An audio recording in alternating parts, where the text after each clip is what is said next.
I am actually a climate scientist, so my specialty is on climate, but today I am not going to talk about climate. I was building up a kind of a concept of operationalizing a flood forecasting system. So today I am going to talk about that, basically development development plus operationalization. Operationalization means actually making it on a real-time basis, making the forecast on real-time basis. There are two types of, you can do research on forecast, and you can develop models and test the efficacy of the model using past data and past observations. So then say that the skill of the model.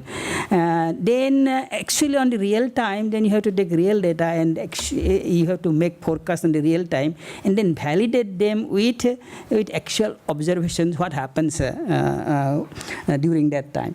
So those data will come later, but you can validate it.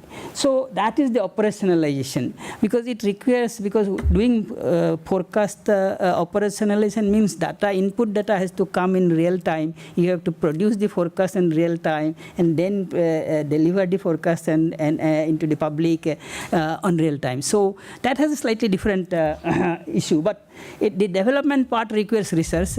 Operational part requires a lot of technical issues. So this and the proposal is to have a sort of basin scale flood forecasting model. So normally most of the hydrologists actually do test the models on a very, very small scale in a catchment area. But our Brahmaputra is a very big river, and it has a lot of tributaries, and the flood affects a very large region, and therefore we need a model which will actually include all the tributaries and the big river. So this is a much more complex problem. Therefore, we need a model for the greater Brahmaputra basin. So why am I talking about it is because although I'm not a climate I'm not a hydrologist. Basically, this problem requires hydrologists and geomorphologists and people who know how to develop models, hydrological models. So I'm not an expert in that, but I have this idea, and I feel that if this is done properly, it will have a lot of benefits. I also I strongly feel that I had a lot of experience in working on the weather forecast and climate forecast and operationalizing them. So I see that there is a lot of parallel between the climate forecast and weather forecast and the flood forecast. These kind of conceptual problems and operationalization problems. So I feel that this parallelism makes me think that it is quite possible to do this kind of forecast, and this is a problem of actually taking the research to operation. I had a good deal of experience in taking research to operations, and that is what in IITM I did a lot of work in actually we did a lot of basic research, but we took that research and developed models which could be operationalized. And so this taking research to operations is also a problem, and we have experience in doing that. So I think that, and I know that there is considerable amount of research in the forecasting, and the flood forecasting has gone on. There is a lot of research has gone on, but it has not been properly operationalized. And that is why I think this is a problem that requires to be done. So what is the need for such a problem? The thing is that that validated operational flood forecasting model, the need for such is quite well known, because if I can make a good forecast of floods, we can evacuate people and help loss of life, avoid loss of life and property, and it can be greatly useful. But it has to be validated model, so that we know that if I make a forecast of flood, tomorrow that place should have flood. If it doesn't have, then you will have the unnecessary evacuate people. So the models have to be validated. So that is one issue. But if it is done properly, it will be greatly beneficial. So right now where we are is that there is a lot of research that has been done in flood forecasting at different small scale level. It has not been integrated into a large scale model. Secondly, it has not been operationalized and validated. So these are the issues. It can be done, whether the feasibility is that it is not that it is an impossible problem. It is possible because two things have happened. The data is now available. Most of the data, the characteristics of the soil and what it needs is that most of the flood forecasting requires what is called routing. Routing requires the topography of the river, like what is called DEM, digital elevation maps. Today, good DEMs are available, so you can develop better routing models. Secondly, the characteristics of the soils and etc., vegetation, etc., all the data is now more or less available. The most importantly, what is available is better forecasted of precipitation. Precipitation, the rainfall is essentially the input for flood. So, and earlier the complaint was that, well, we cannot predict the rainfall. Therefore, if we cannot predict the rainfall, I won't be able to predict the flood. But today, there is the rainfall predictions have improved tremendously. And today, as a result, we have at least short-term prediction of rainfall by even in India, Meteorological Department has improved considerably. And we have developed something called the extended rain prediction of the active and break spells. That's about 10 to 15 days ahead of time. You can say that, okay, there is going to be a spell of heavy rain or going to be a dry period. So if we have that kind of an idea, all those forecasts can be now used in a flood forecasting model and develop a better model. So with all these, there is no excuse that we should not develop such models. So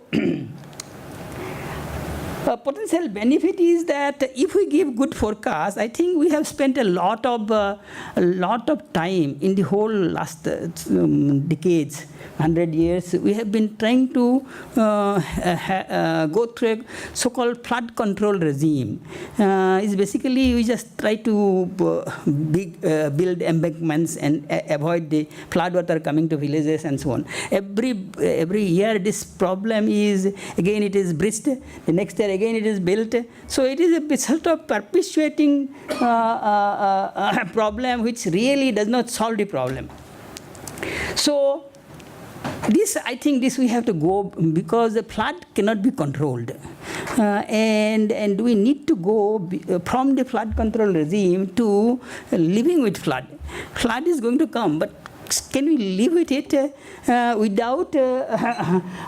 without much pain? And so if we can evacuate people, if there is a region which is supposed to going to be flooded, if we can evacuate them to a safer area for a few days, then it will simply avoid the loss of life and the hygienic problem. Normally, basically, the one serious problem is that when the flood water comes to your house, there is no drinking water, no sanitation, which creates hygienic problem. And so if you can avoid the hygienic problem and human loss, it will be tremendous benefit. And you can then forget about flood.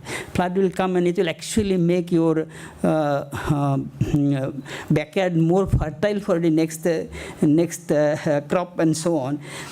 But we can avoid the damage. So I see that there is a lot of parallelism. The reason I am more and more interested in that, from the weather forecast point of view, there is a great deal of parallelism between tropical cyclone and the floods in this our region especially.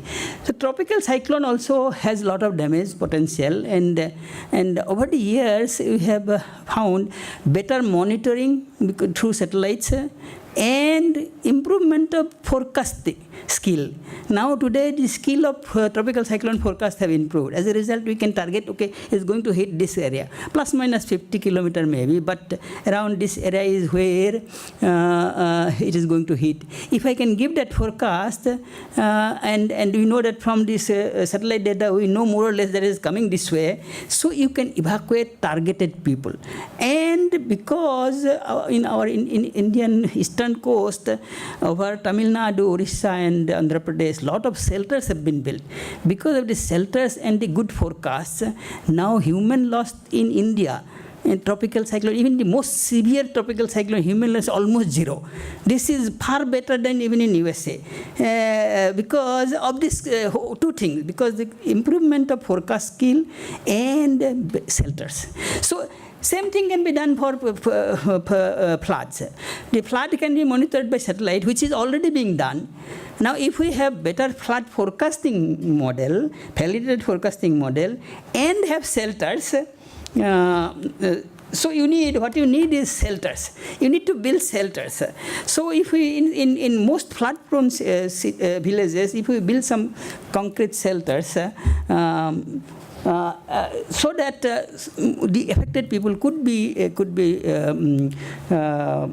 relocated for a few days with sanitary water, good water and sanitary facility, then it will be a great, I think we'll really will be able to live with flood without any issue. So I think we can go from that flood control regime to, if we have good flood forecast models and flood forecast experience, then we can go from that flood control regime to living with flood regime.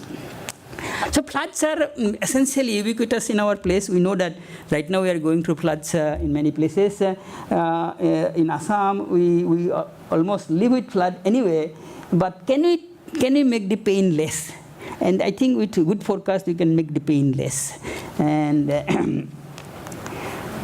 so we take people to, there are not enough people. Most of the time, you take them to the nearest primary school or whatever that is available, and crowded people stay there without hygienic facilities and so on. So, but the problem, the problem of forecasting Brahmaputra flood is essentially has this geographic region is very important. It's a part of the Ganga Brahmaputra system. Brahmaputra is part of this whole system where it is fed by these region of the Tibet and Himalaya. But main problem is the big challenge is that the Brahmaputra has too many tributaries, and some of them are pretty big. So this is a big challenge. So we have to model them. How much water is coming there, how it is feeding to the main river. Everything has to be modeled properly. So that is a challenge. Second challenge is that the part of the Brahmaputra near Guwahati, the slope is very flat, more or less. But if you go to east, the slope is very large. It's about in 1 kilometer, like about 10-meter slope is there. So in such a slope, the flow is very fast. When the flow is very fast, your flood forecasting also has to be, you don't get enough time. So in lead time. So you have to have a very accurate forecast. So this particular this part is very sharp.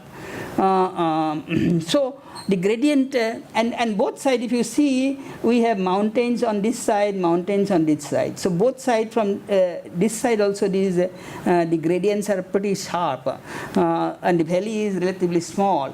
So the north-south gradients are sharp, and the east-west gradient also are sharp at some point. So as a result, the flow speed can be pretty large, and that is why at some part the Brahmaputra is very turbulent. At that so there are challenges to modeling this. It is not trivial. I'm not saying it is trivial, but so that is related to this topography that we have, because we have mountains on both sides, and then this is the valley. So these produces the north-south gradients. And in east-west gradient, of course, you cannot see it here, but there is a large east-west gradient here also. So other major challenge is the validation. You can develop a model, but how do you validate it? To validate it, you need the discharge data. How much water is gone through a channel and what is the height? Because channels keep changing. Different portions, the different portion, depending on the nature of the channel, the water level will go up or go down.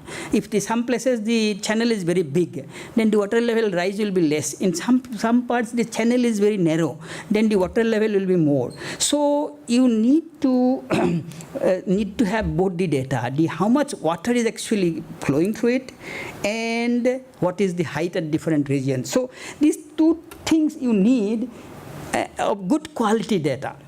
Unfortunately, there is no data. There are very few points. Central Water Commission, CWC, makes some measurements in few places and very few, and the quality of that is not very great as a result. But we need to validate this at number of points. At least about 50, 60 different points we have to validate it, because there are so many tributaries, and in those tributaries also we have to validate in some of the major tributaries.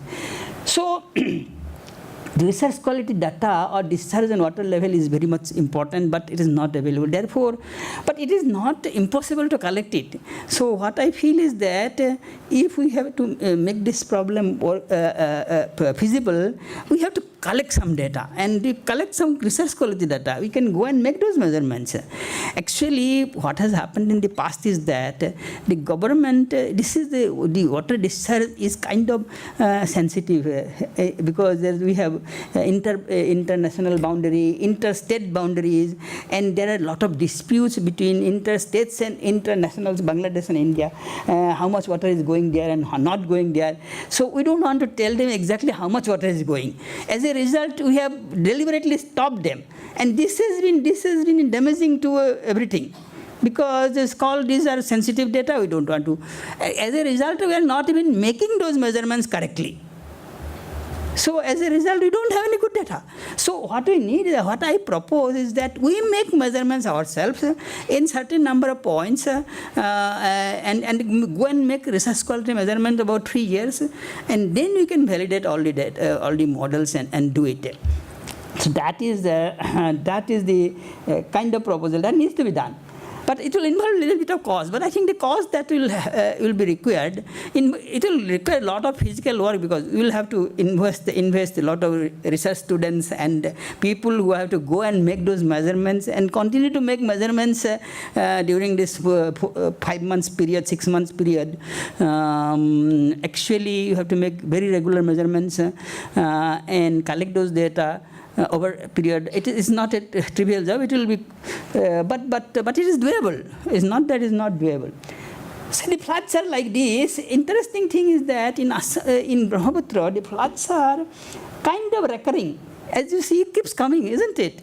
In the June there is a flood. Now also there is another flood coming up. And this flood, this is actually from a research paper I collected by. There was Subhasisa Datta and his colleague in IIT Delhi, IIT Guwahati, and this is somewhere near Guwahati. This is the what is called they call it stage hydrograph. Stage hydrograph is nothing but a level. So it's a level, height level. At some point you are making the measurement of the height of the water. So, and this height of the water is going up and down. And there's up and down almost every month. And this is the interesting. And that has meteorological connection. And this is connected with what is happening in the atmosphere. Because atmosphere we have something called subseasonal oscillations. Those oscillations come every month or so. And that is putting water into the river. And that is causing your flood. So we know what is happening. And we need to just model it. So that is interesting. So actually people haven't thought, I mean the hydrologists have never thought about it, but I think that now that I look at it from atmospheric point of view, I know what is coming from, and it is coming from these. It is coming from these, what is known as monsoon intraseasonal oscillations. And we have done a lot of work on this, actually. The physics of this, the mechanisms, etc., etc. I have written a review paper on this and so on. So we know that monsoon has something called active break cycles. This active break cycle, there is a period where monsoon is active, and then there is a lull, and then there is another period of activity, and then a lull. And this active period goes around 30-40 days. This sort of oscillates. If you take long-term data, roughly 30-40. It is not repetitive, but roughly 30-40 days. So that is what is feeding into the rain, into the model. And these actually, so this is like a rainfall at some central India station, and this is sort of what is known as the climatology, that is a long-term mean and daily evolution over the monsoon season, and this is actual what has happened in a particular year and so on. So sometimes it goes above the climatology or above the expected value, that is an active period, and this period and sometimes it is a kind of much less than what is expected, that is a dry period. So this is what is known as active spell, this is known as break spell, active spell, break spell, and so on. Some years these active and break spells are not so clearly discernible, but there is this is an active spell, there is kind of a dry spell here and so on. So these active break spells are very much there, and these also affects our northeast. Now these active break spells are actually has a structure. Now, if you do kind of a composite of these, take different phases of these oscillations and composite over the whole this Indian Ocean and part of Western Pacific, then we see that there is rain bands. These rain bands, this is. So this what happens is that there are kind of two sometimes the rain band in the equatorial region becomes more active, and then they propagate northward and northward and affects our region. So there is this band that in propagating northward produces these active break cycles, and this band has a east-west a sort of elongated tilted structure. And as a result, what is happening in northeast and what is happening in the central India are kind of out of phase. So, but it is still part of this whole system. As a result, if I know what is happening to this whole system, I can predict what is happening to the northeast. So, as a result of that, we can actually predict what is happening in the northeast, and this is rainfall is what is happening, putting rainfall over this region and producing these flood spells. Now, this is so understanding that is an opportunity. Now, and other opportunity that so a lot of challenges are there, but also there are opportunities. Opportunities are here, like we have now better precipitation data. Satellites are giving us much better precipitation data. TRMM, called Tropical Rain Measuring Mission, this had a radar. On board this, there is an active radar, and this active radar is giving us rain information, very, very good rain measurements. And this rain measurement, because it is doing from space, I have a large coverage. And this coverage, this rainfall data is available for about now 17 years. Now this TRMM is gone. Now it is replaced by something called Global Precipitation Mission, GPM. That is even better than this. But so now they're connecting, continuing more or less. And this data is extremely valuable and extremely good. And this data gives us the precipitation distribution all over the world, and of course here, and this is at a 25 kilometer by 25 kilometer resolution. We can get this data over the whole globe for about 17 years. We can use this data to validate models and actually develop models, not validate really, develop models. So for development also you have to force this with precipitation, see what happens to the flood, and then and with some measurements of the flood you validate the model. So that will give us the skill of the model. Then you go into real-time forecast and validate with some real-time forecast.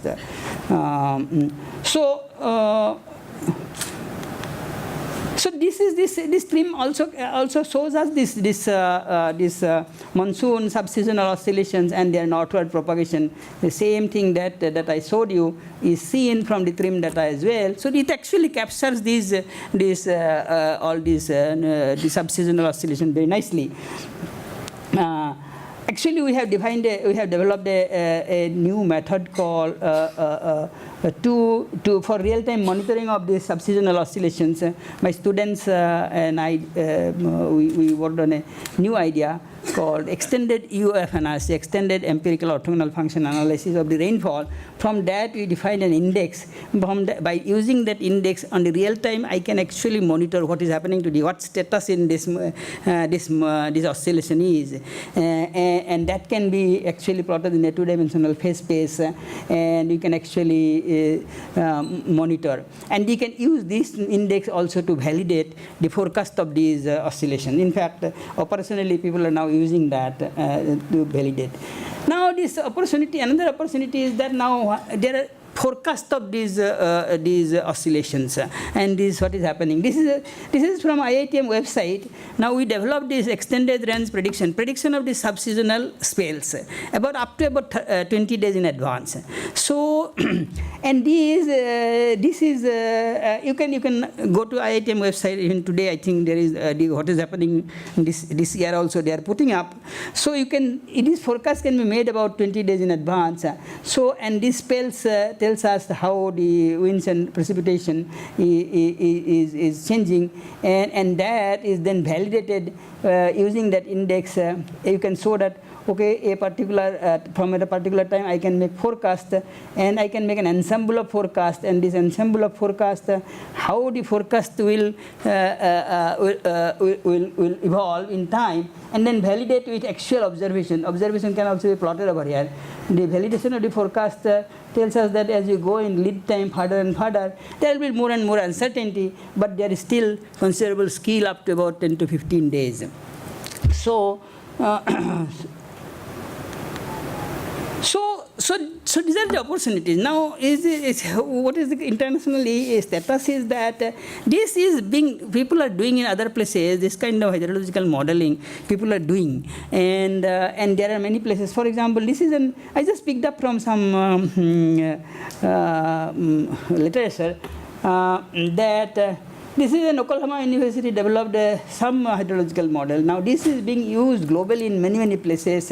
Like in Namibia, they had developed, they had applied it and developed into a system of forecasting. And now they have like these models have been now converted into something called ensemble framework for flash flood forecasting.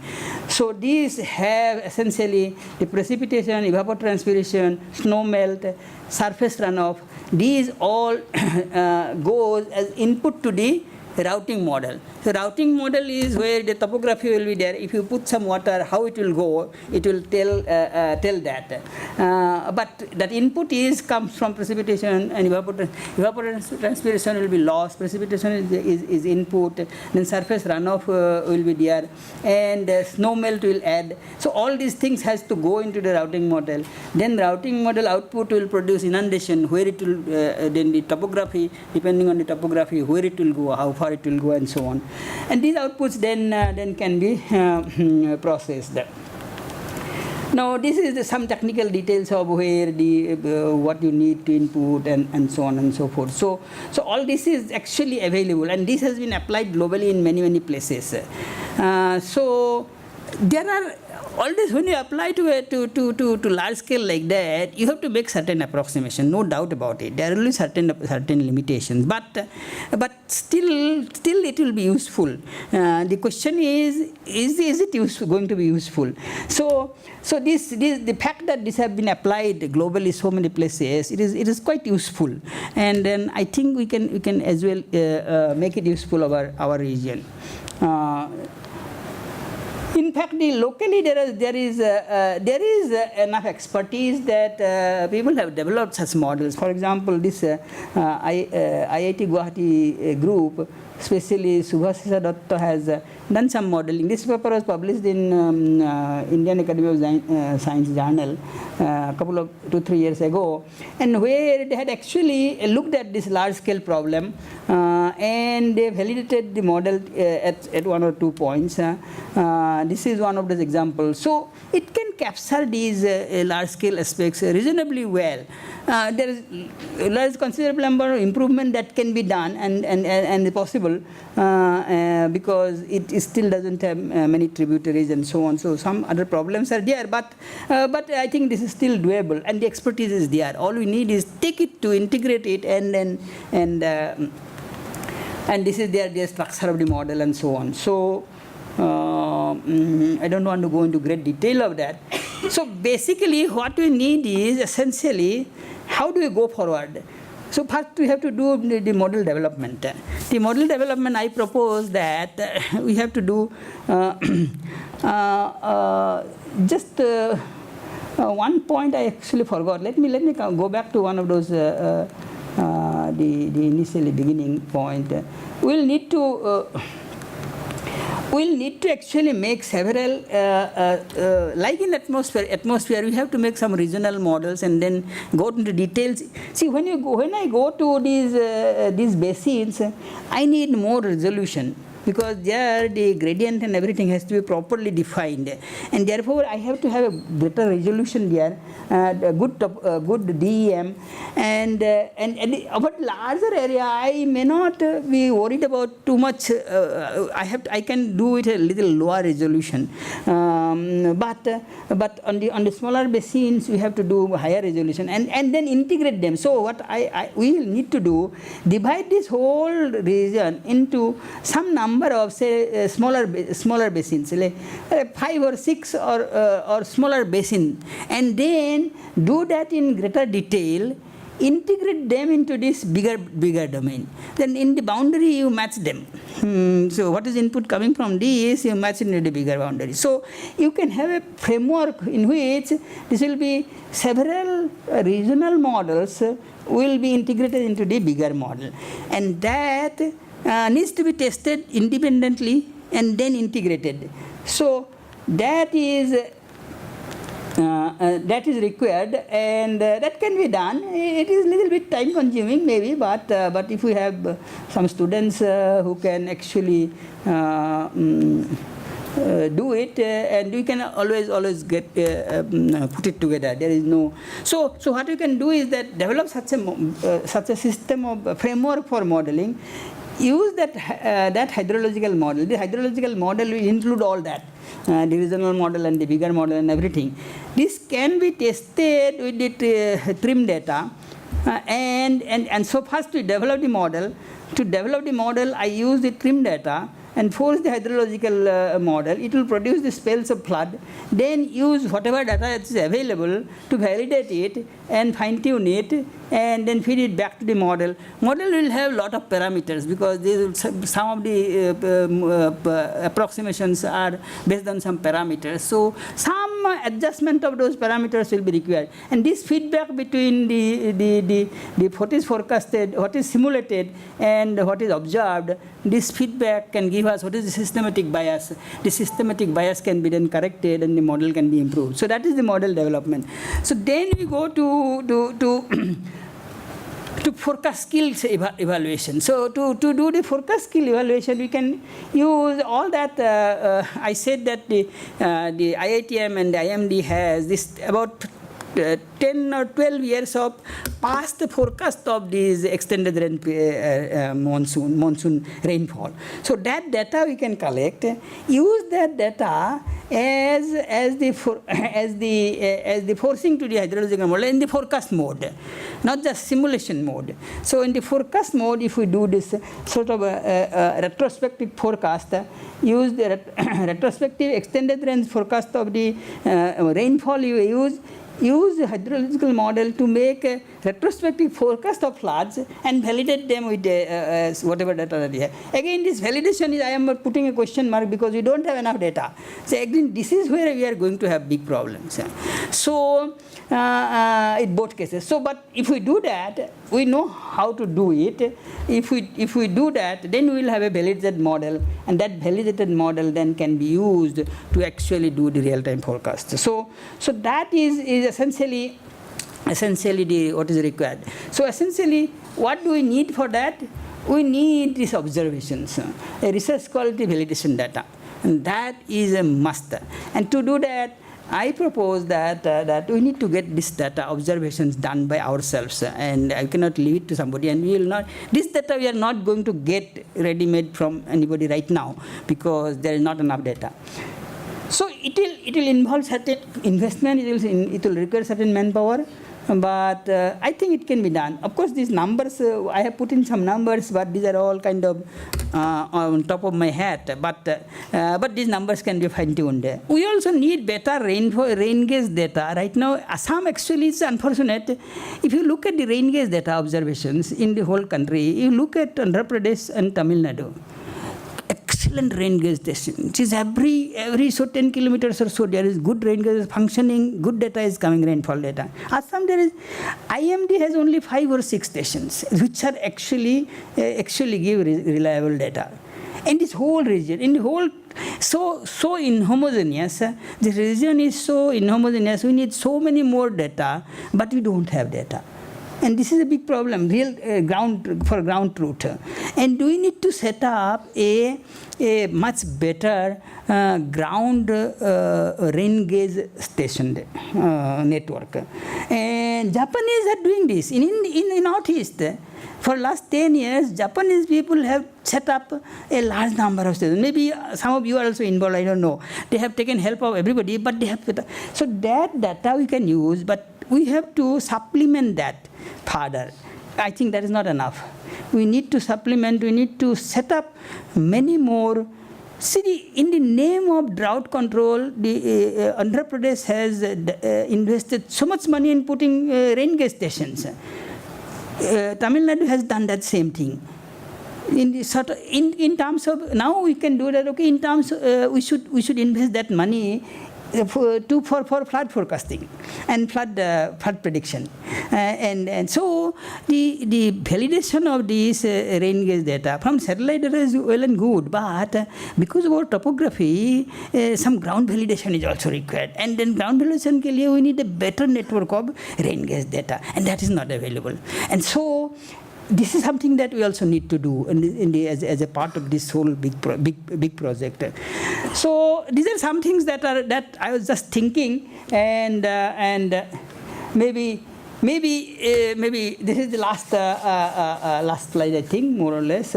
So we need to integrate the weather. See, so far the hydrologists have not been doing this, and this is the same. We have to integrate the weather forecast with hydrological modelers and make them operational.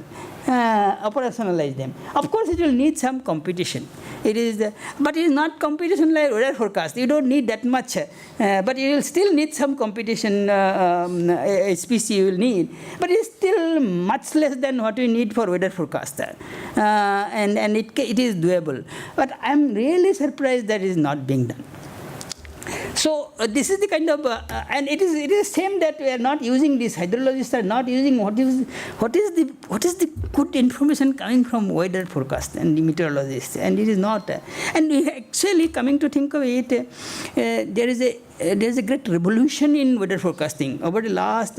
See, the weather forecasters used to be sort of favorite subject of the cartoonists 10 years back. So everywhere you will see the joke about weather forecast, and the cartoonists will love them. But actually, if you see in last 10 years, you haven't seen them in the media. And this is because the skill of the weather forecast have improved. As a result, public perception of the weatherman has changed. And this revolution has come through a lot of hard work and also a lot of science research over the last 50 years. The first weather forecast was done in 1950 by Jules Charney and company at Princeton. I was fortunate to work with Jules Charney in MIT. But so after that was like a very simple model. Then the models have become improved. Models have tremendously improved. The computers have made a big difference because now we can improve much better model and integrate. Thirdly, the observations also have improved. Satellite observations have improved. So all these things have made a big revolution in weather forecast, and that today weather forecast is taken seriously. In extratropics, it has happened before, but in tropics, it has become now. Slowly, it has become, because tropics it is more difficult. Slowly, it has come to this stage now. Still, there are a lot of challenges, but the weather forecasts are useful today, much more useful, much more quantitative than it ever used to be. So, this we have to utilize that, and if we don't utilize, we are losing an opportunity. So I think with that I'll end. Thank you.